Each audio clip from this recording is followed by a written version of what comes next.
आइए दोस्तों मिलकर एक कहानी सुनते हैं किसान की कहानी। ये कहानी हमें सिखाती है कि कैसे परिश्रम के बल पर आप कुछ भी पा सकते हैं। तो आइए बिना समय गवाए इस कहानी को शुरू करते हैं। एक गांव में एक किसान रहता था जिसके दो बेटे थे। बहुत ही आलसी और निकम्मे थे। वे अपने पिता को कामकाज में हाथ बटाने की बजाय आलस किया करते थे, इधर उधर घूमते फिरते थे। किसान को अपने बेटों की बहुत फिक्र थी। वो सोचते थे कि मेरे मरने के बाद इनका क्या होगा, ये अपना पेट कैसे भरेंगे, अपने परिवार को कैसे संभाल पाएंगे। एक दिन किसान की हालत बहुत ही गंभीर थी। कहने का मतलब यह है कि किसान मरने की हालत में था।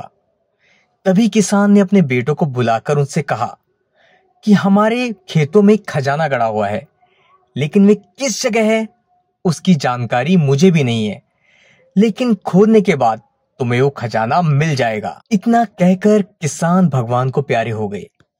खजाने की खबर सुनकर दोनों बेटों के मन में लालच आ गया और दोनों खेत पर चले गए और खेत को खोदने लगे। खजाने के लालच में कुछ ही दिनों में पूरे खेत को खोदने के बाद वे घर जाकर बैठ गए और अपने पिता को कोसने लगे। इसी तरह कुछ महीने बीत गए और वर्षा ऋतु का आगमन हुआ। किसान के बेटों के पास पेट भरने के लिए सिर्फ एक ही जरिया था, वो है खेती। तब बाकी किसानों की तरह किसान के बेटों ने भी खेत में बीज बोने शुरू कर दिए। वर्षा का पानी पाकर बीज अंकुरित हुए और देखते ही देखते खेत लहराने लगे। उनकी फसल अब लहरा रही थी, ऐसा लग रहा था कि हवा के झोंकों से लहर रहा था। यह देखकर किसान के बेटे बहुत खुश हो गए।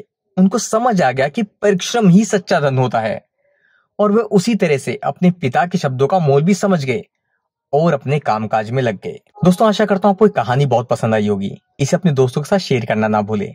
धन्यवाद।